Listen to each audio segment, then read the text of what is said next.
हैं हम देखते हैं मेंडल कौन थे। मेंडल एक कहा जाए तो इनका पूरा नाम ग्रेगर जॉन मेंडल था और 22 जुलाई 1822 में इनका जन्म हुआ था। ऑस्ट्रेलिया के हेजेंड्रोप प्रांत के सिलिसिया गांव में इनका जन्म हुआ था और 6 जनवरी 1884 तक इनकी मृत्यु हो गई थी।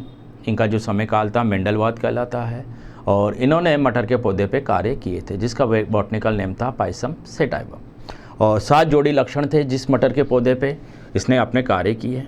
ये सफल तो नहीं हुए थे लेकिन मृत्यु के पश्चात इनको नोबेल पुरस्कार से नवाजा गया था लगभग 19वीं सदी में 16 वर्ष पश्चात। और इन्होंने सबसे ज़्यादा कार्य जो किए वो मटर के पौधे पे ही किए। 7 जोड़ी लक्षण थे और इनने अपने प्रयोगों को सुरक्षित रखा तो इसकी सफलता का कार्य भी माना जाता है।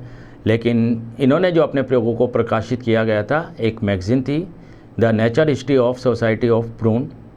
यह एक मैगज़ीन थी, लोकल पत्रिका थी जिसमें इन्होंने अपने प्रयोगों को प्रकाशित किया। तो आते हैं चर्चा करते हैं मेंडल के बारे में। देखो ये जो मैंने आपको शॉर्ट में बताया ये एक बार देखते हैं। वही बात आती है मेंडल का जन्म जो हुआ था ब्रून शहर के कौन से सिलिसिया गांव में 22 जुलाई 1822 में हुआ था।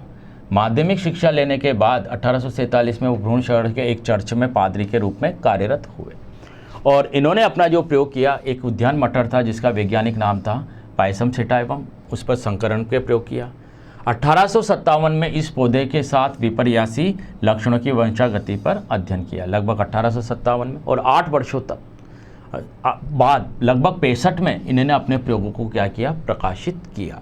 तो सिद्धांतों निष्कर्षों उन्होंने ब्रून की वो बुक कौन सी थी नेचुरल हिस्ट्री सोसाइटी ऑफ ब्रून सभा में रखा है ना। ये एक सभा थी जिसमें इन्होंने अपने निष्कर्षों को प्रतिपादित किया और 1866 में पादप संकरण के नाम से इन्होंने अपने प्रयोगों को क्या किया प्रकाशित किया है ना।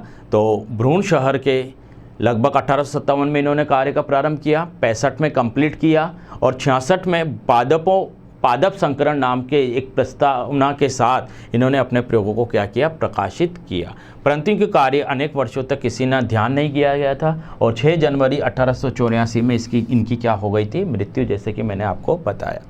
इनकी मृत्यु के पश्चात 3 वैज्ञानिक आए जिनका समयकाल नव मेंडलवाद कहलाता है। एक था हुगो डी वृज, एक था कॉल कॉरेंस और एक था एरिक वॉन शेरमार्क। हुगो डी वृज था जो ऑस्ट्रेलिया का था, हुगो डी वृज जो थे वो हॉलैंड के थे, कॉल कॉरेंस थे वो जर्मनी के थे और एरिक वॉन शेरमार्क जो था वो ऑस्ट्रिया का ही निवासी था। इन तीनों ने वैज्ञानिकों ने इनके प्रयोगों को पुनः खोजा और उनकी मृत्यु के पश्चात इन्हें नोबेल पुरस्कार से नवाजा गया। इसलिए इनका समयकाल नए वैज्ञानिकों का समयकाल क्या कहलाता है नव मेंडलवाद और ये 19वीं सदी में ये कार्य को किया गया।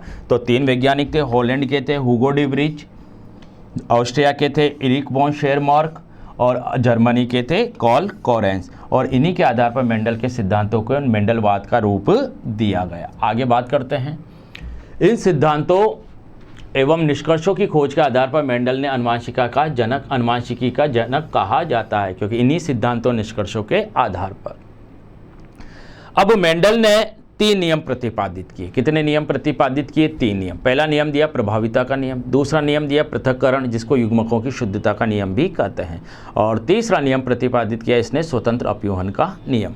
प्रभाविता का नियम क्या कहता है, सिंपल सा अर्थ है कि जब F1 पीढ़ी प्राप्त होती है, जब शुद्ध युग्मकों के मध्य और अशुद्ध युग्मकों के मध्य संकरण कराया जाता है तो F1 पीढ़ी प्राप्त होती है और F1 पीढ़ी में जो पौधे अपने प्रभाव को प्रकट कर दे वह प्रभावी पौधे और जो नहीं कर पाते वह अप्रभावी पौधे। और इसी नियम को इसने क्या नाम दे दिया प्रभाविता का नियम दे दिया, यानी कि जो प्रकट करेंगे वो प्रभावी। तो प्रभाविता का नियम क्या कहता है, जब विपरीत लक्षणों वाले शुद्ध पादपों में संकरण कराया जाता है तो F1 पीढ़ी में केवल प्रभावी लक्षण ही दृष्टिगत होते हैं, यानी अपने प्रभाव को प्रकट करते हैं। और यह पीढ़ी जो होती है कैसी होती है, विषम युग्मजीय प्रकार की होती है, क्योंकि इसमें जो हमें लक्षण प्राप्त होते हैं वह इस प्रकार के होते हैं।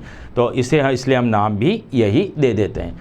दूसरा नियम होता है वह होता है आपके पृथक्करण या विसंयोजन का नियम, यानी कि इसको हम बोल सकते हैं युग्मकों की शुद्धता का नियम।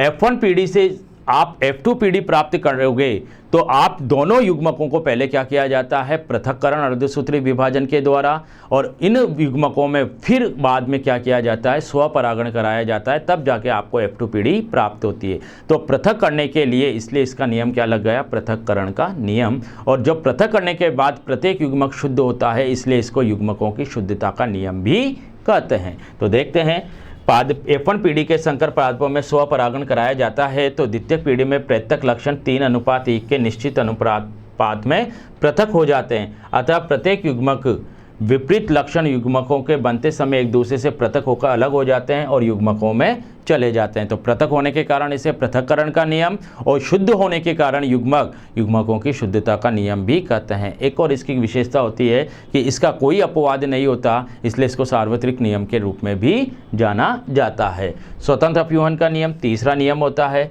इस नियम की यह व्याख्या करता है, ये दोनों नियम याद रखना एकल संकर मोनोहाइब्रिड क्रॉस पर आधारित है, जबकि ये वाला नियम डाईहाइब्रिड क्रॉस पर आधारित है, द्विसंकर संकरण नियम पर, वो प्रयोग पर आधारित है। यह नियम क्या कहता है कि प्रत्येक लक्षण की वंशागति कैसी होती है, स्वतंत्र रूप से होती है, अतः इसका क्या नाम दे दिया, इसे स्वतंत्र अपव्यूहन का नियम। तो इस नियम के अनुसार जब दो जोड़ी विपरीत लक्षणों वाले जीवों में संकरण कराया जाता है तो एक लक्षण की वंशागति दूसरे लक्षण की वंशागति से पूर्णतया स्वतंत्र होती है, इसलिए इसे हमने क्या नाम दे दिया, स्वतंत्र अपव्यूहन का नियम नाम दे दिया। तो हमने इनको सॉल्व किया। मैं आशा करता हूँ सभी बच्चों को ये क्वेश्चन अच्छे से समझने में आ चुका होगा।